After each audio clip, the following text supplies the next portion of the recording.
Maintenant, il faut passer au plus important. Putain, Il faut passer. C'était pas très précis, monsieur Jean-Christophe Victor. Bien sûr que si. D'accord, du coup, l'île des Fées. Mais qu'est-ce donc que l'île des Fées? Eh bien, l'île des Fées, c'est une île. C'est une île qui a été colonisée par des fées durant une période troublée. Si je puis me permettre une interruption, mon cher monsieur Jean-Christophe Victor. Non. L'île n'a pas été colonisée dans le sens où les îles étaient vierges de toute population. Oui. Et monsieur le MJ, le compteur de Nive, pourra réfuter ou affirmer cette affirmation. À votre avis, y avait-il une peuplade qui vivait là avant les fées? Les géants.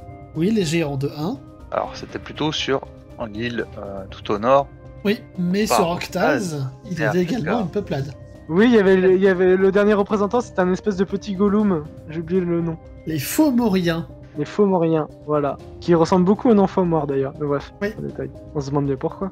La féerie, la Fomorie, tout ça. Mais pour le coup, ça n'a rien à voir. Donc les fées sont des saloperies de colonisateurs de merde. Alors, pardon d'interrompre votre émission avec de tels propos, monsieur Jean-Christophe Victor. Ce sera retenu sur votre paye, c'est islamo-gauchiste. Ok, d'accord. Bref, les premières installations faites, on pense qu'elles ont se faire ici, ici et ici, et elles sont dues à plusieurs vagues de migration, dues aux tensions racistes qui avaient lieu à l'époque entre les nains et les elfes, qui se vouait une guerre absolue, qui a d'ailleurs fait beaucoup de dégâts, mais on reviendra ça plus tard. Tout ça pour dire que les fées vont s'installer là, et vont petit à petit... alors là, par contre, t'as mis la mer, là, en fait. Hein, t'as mis les points sur la mer. c'est pas grave. C'est pas grave. Bref, c'est approximatif. De toute façon, les archéologues... T'es sur la carte de l'Empire, pas sur la carte de Octaz, là. Oui, je sais bien, mais c'est parce que je ferai pour les autres après. Attends, d'accord. Donc, les fées vont petit à petit migrer pour former des foyers de population importantes et supplanter, les Fomoriens ainsi que les géants qui, globalement, vont être refoulés. Les Fomoriens, ils n'en existent plus, à part en enfer. Voilà.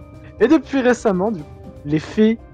on avait perdu contact avec elle pendant des lustres et des lustres. D'ailleurs, beaucoup ignoraient qu'il existait une terre, des îles au-delà de la mer. Voilà. Notamment dans ce coin-là. Dans ce coin-là, ils ignoraient totalement qu'il y avait une affirmation selon laquelle les nains et les elfes se détestent est-elle toujours valable due à l'existence du peuple des fées, monsieur Jean-Christophe Victor? On verra ça dans un autre dessus des cartes. Tout ce que nous pouvons dire, c'est que à l'heure actuelle... Là, ça s'appelle une esquive, monsieur Jean-Christophe Victor. Ah, vous avez plus de salaire et vous êtes viré. Oh merde, putain.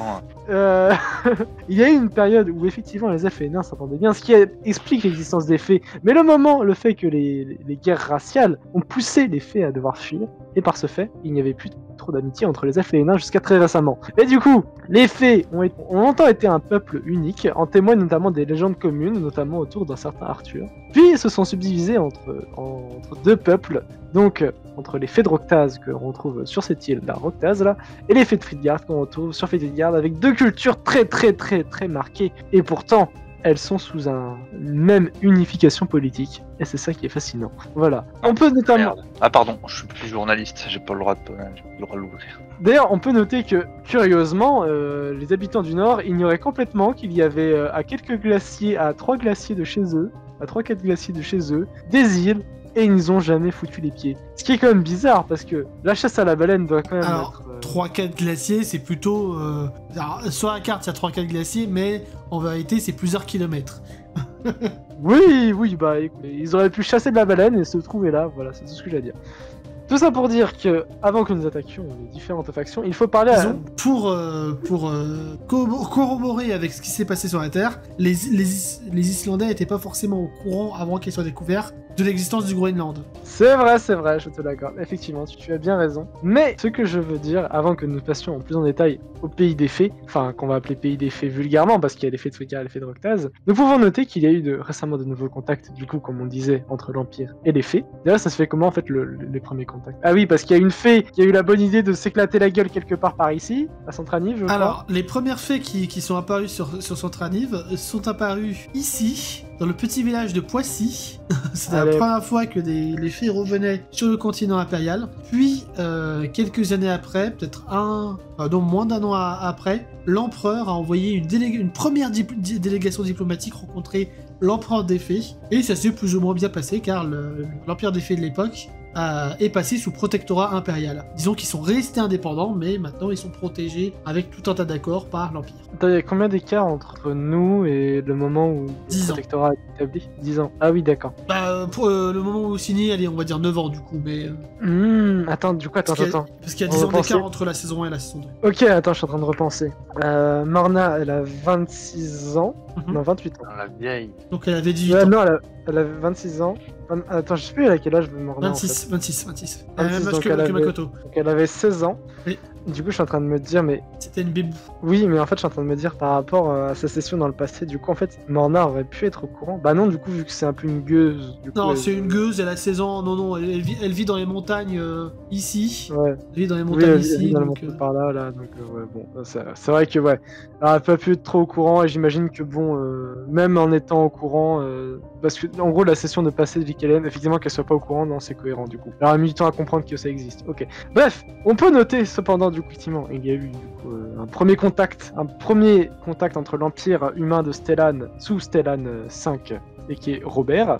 Robert le BG. Robert le beau gosse, plus beau gosse que son frère, tous.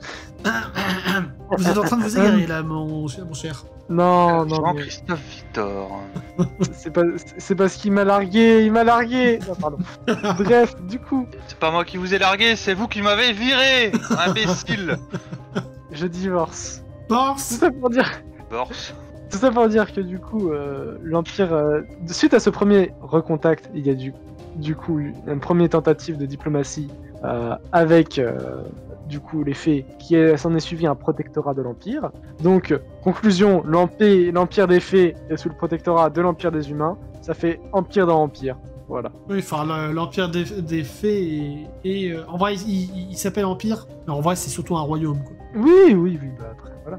On peut noter cependant que du coup, des suites 10 ans plus tard, on peut noter qu'il y a eu du coup plusieurs débuts de timide migration Oui, d'un vers côté ou de ces l'autre. îles, d'un côté et de l'autre, effectivement, entre des fées qui viennent s'installer dans l'Empire et des nains, notamment on peut noter des nains venant des coins de chez Paul d'Ours, remontant jusqu'à ces îles, ou encore des elfes, mais aussi plus récemment des débuts de migration mineure et timide de mercenaires venus du Nord, dont on ne citera pas le nom. Clin d'œil.